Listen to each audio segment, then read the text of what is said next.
कहानी की शुरुआत एक भयानक युद्ध के मैदान से होती है, जहां आसमान में बिजलियां कड़क रही हैं और चारों ओर तबाही का मंजर है। किन फेंग छिन फेंग, जिसने अपनी जान जोखिम में डालकर एंशंट गॉड्स रूइंस को फतह किया और आई ऑफ जजमेंट जैसे शक्तिशाली दैवीय अस्त्र को हासिल किया, अब अपने ही अपनों के बीच घिरा हुआ है।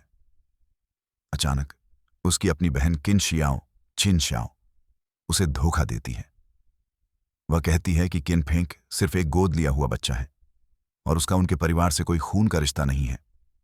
उसके साथ सोंग फेई भी मिला हुआ है, जिसने किन फेंग की पीठ में सोल स्टीलिंग ब्लेड घोंप दी है। लहूलुहान किन फेंग अपनी बहन से पूछता है, तुमने ऐसा क्यों किया? लेकिन शियाओ के दिल में केवल लालच है।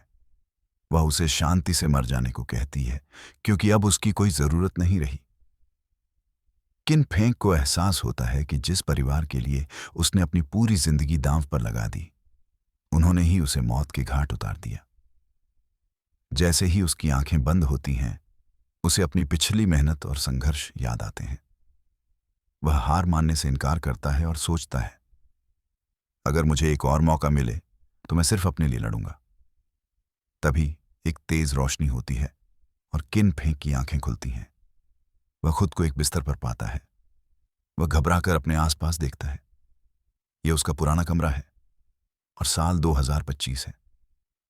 उसे यकीन नहीं होता कि वह जिंदा है और 9 साल पीछे आ गया है, ठीक उस दिन जब गॉड फॉरसेकन गेम की शुरुआत हुई थी। उसके चेहरे पर एक ठंडी मुस्कान आती है। अब वह बदल चुका है। वह फिर से वही गलतियां नहीं दोहराएगा। उसका नया जन्म हो चुका है। ये एपिसोड यहीं पे Step into the